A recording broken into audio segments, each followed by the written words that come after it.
Okay, so we talk in large moving sort of terms about the idea that we need to teach a man to fish as opposed to give him a fish. And we philosophically understand what that means, right? The idea here conceptually that um, you can teach somebody how to fend for themselves, and that's going to be a whole lot more productive than continuing to give them the answer to their problems.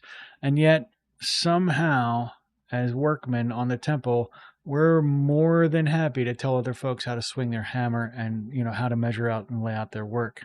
And this comes with a ton of perils, not the least of which is it damages relationships. And so let's talk about what that looks like.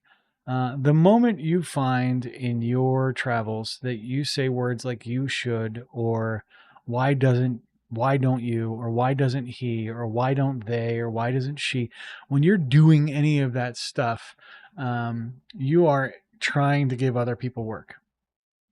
You are trying to suggest that you have solved the problem or you know a better way, and they should do that work in ways that you see are appropriate, or the ways that you're comfortable with.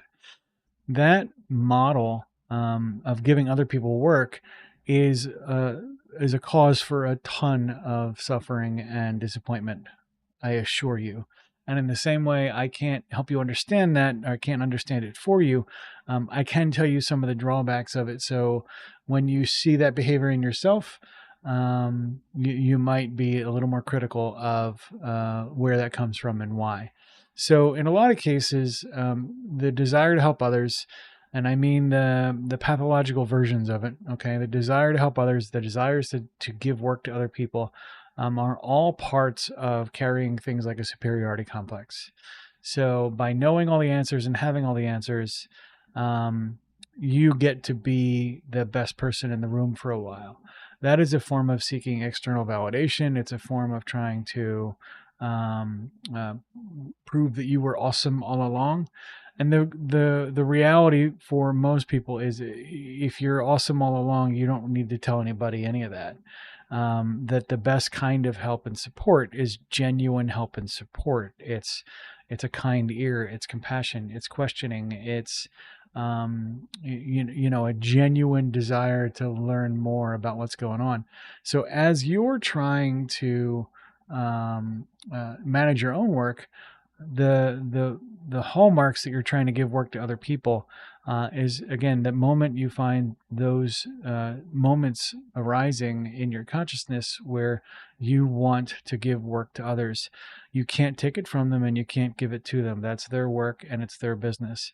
So be mindful of this as you go through your everyday sort of travels, and understand or reflect on that understanding when you find yourself suffering on behalf of other people, when you find yourself suffering on behalf of the way you think other people should treat you and behave towards you. Those are all just handoff work problems. And I don't mean to be dismissive of them. Some of them are excruciating, some of them hurt real bad. But think about it in your own sort of everyday operations, and I think you'll find that you try to give work to other people on a regular basis, and it is a bad plan. With that, we'll talk about it more in the future. Thanks.